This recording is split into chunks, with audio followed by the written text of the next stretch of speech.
Now on BBC World News, the latest business news from across the globe. World Business Report.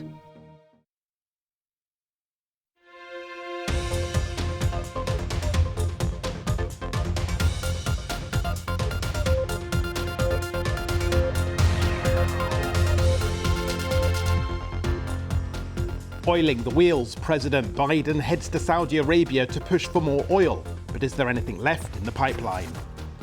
Is the world's second biggest economy suffering from long COVID?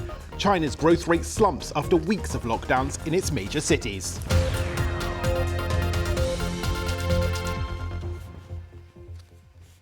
Hello, you're with World Business Report. I'm Jonathan Josephs. Welcome to you wherever in the world you're watching from.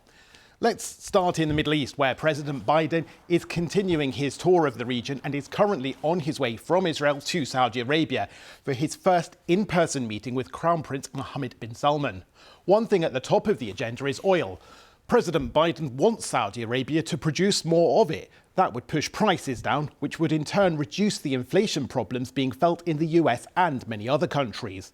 High energy prices are a key concern for US consumers ahead of November's midterm elections. Well, let's pick up on that and bring in our Middle East business correspondent, Samir Hashmi, who's following events from Dubai. Samir, just what can President Biden expect? Is there likely to be more oil from Saudi Arabia, and what difference will it make? Well, President Biden is hoping that he will be able to convince the Saudi leadership to pump more oil. That would help bring down prices, as you were referring. But the question is, will the Saudis agree? Will they give a pledge, some sort of a commitment? That's the big question. And not only Saudi Arabia, Jonathan, on Saturday, which is tomorrow, President Biden will be participating in a conference that has been hosted by Saudi Arabia, where leaders of other oil-producing nations in this region, like the UAE, Kuwait, Oman, will be participating. And Mr. Biden will use that opportunity to convince those leaders as well, or reach out to them, so that they can produce more oil. But the fact is, Jonathan, that in this region, it's only Saudi Arabia and the UAE, who are also key members of OPEC Plus, that have spare capacity to produce more oil. All the other countries have reached their maximum capacity. They can't pump out more oil. But the problem is that the spare capacity that Saudi Arabia has is very limited. And it's very unlikely that they're going to give any kind of concrete commitment to President Biden about producing more oil, because they would want to keep that spare capacity at their disposal, depending or using it depending on how the markets react. I mean, oil markets, if prices go up, they would want to adjust the production levels, because there's a report from OPEC Plus which says that demand could go up next year. And Samir, just briefly, another issue that might be on the agenda is this talk of a Middle East free trade zone, which was mentioned by the Israeli finance minister earlier in the week.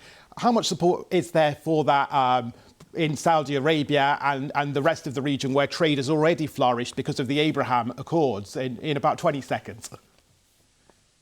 Well, at this stage, the short answer is there won't be much support for it, especially from Saudi Arabia, because remember, the first step is normalizing diplomatic ties between Saudi Arabia and Israel, which is nowhere in the horizon. Of course, Saudi Arabia has announced that they would allow flights from Israel, which is a big step forward, but there's still a long way to go before they can restore diplomatic ties. I think a free trade agreement, which includes Saudi Arabia, will be step 2. Samir Hashmi in Dubai for us. Thank you very much indeed for that. And there'll be more of that, of course, throughout the day on the BBC website.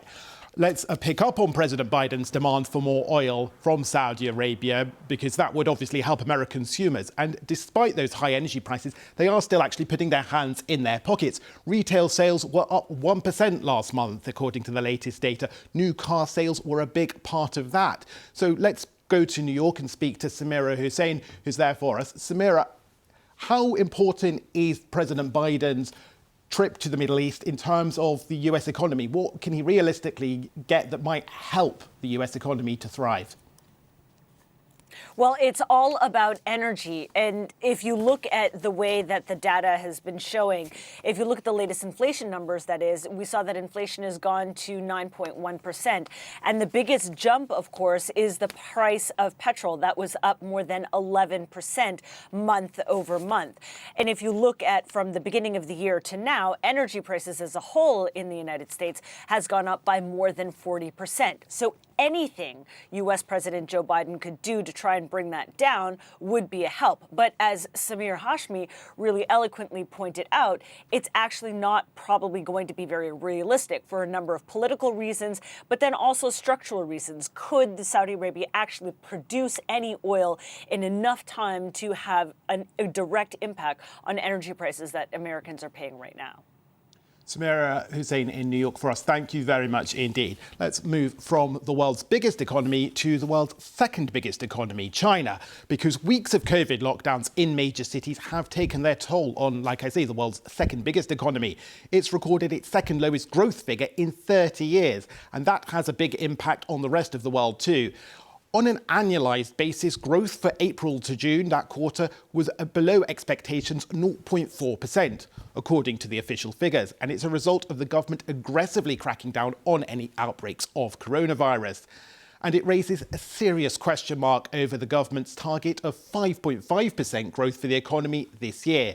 That would itself be a 30-year low, and many economists are doubtful that even that can be achieved now. So let's bring in our guest, Mark Schwab, who is a lawyer with King & Wood Mallesons, who works extensively on trade with China. And Mark, thanks for joining us. I guess the question here is just how bad are these figures for China's economy and the outlook there? Well, I think just listening to the previous story about inflation and everything, I think China's facing quite different problems from the West. China's inflation is quite low, youth unemployment's high. But what we're really seeing in China is growth, and we're not used to growth being so low. I've been there since 1993, and in those days it was 14%. So I think for China, it's really a big change to have such low levels of growth. So a big change in China, but these are growth levels similar to what we're seeing in other parts of the world. And just this week, the head of the IMF was warning that lockdowns in China would drag on global growth this year. So spell out the implications for the rest of the world here. So I think, for growth, I mean, China's probably been for the last 10 or 15 years attributable for half of growth in the global economy. So if China slows down, everything slows down. I think perhaps where we've seen the growth really slow down was in China's imports. And I think you see some reports in the media saying that retail sales have recovered, but that doesn't really jibe with what one sees or when people talk to people. So I think perhaps for the world economy, one of the big issues will be that the China economy will not be buying as much as people had expected. And a lot of companies in the world have come to rely on China as being a bit of a growth engine for the world. And one of the interesting numbers you pointed to was the youth unemployment in China. These latest numbers showing nearly 1 in 5 young Chinese people don't have a job. How serious a threat is that to economic stability in China? Well, I think with economic stability, I wouldn't think it's going to be an economic stability or social stability, but it is perhaps the first time in the time I've been engaged with China that we've actually seen people who leave university without having jobs. And we've seen, perhaps 5 years ago, people wanted to work for foreign invested enterprises or for private enterprises. But now a lot of young, promising people would like to work for the state. So I think there is a lot of nervousness amongst the youth in China, and that may have a social consequence at some stage if China doesn't address it. But perhaps one thing we should state is I think a lot of it, like you mentioned at the start, is due to this COVID zero policy. So if that gets relaxed, then I imagine the economy would grow very quickly again. Mark Schwab, trade lawyer with King & Wood Mallesons, thank you very much for your time today. And let's now have a look at some of the other business stories making news this hour. Sri Lanka says it's hoping to persuade China to provide up to $4 billion to help it through its economic problems, the ones which have triggered the current financial crisis. The country's ambassador in Beijing said that he was confident China would agree to help. China is one of Sri Lanka's biggest creditors and says it is willing to offer more help. Despite the lack of political leadership in Sri Lanka, other creditors are also being asked for more help, including the International Monetary Fund.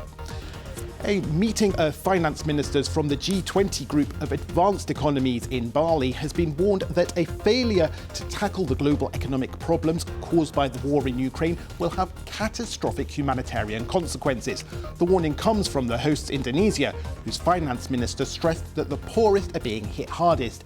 Millions of people are struggling around the world because of soaring food and energy prices, as well as increases in the cost of borrowing. And don't forget, you can get in touch with me and some of the team on Twitter. I'm at Jonathan Josephs. There's plenty more on the BBC News website and the smartphone app. Thanks for watching.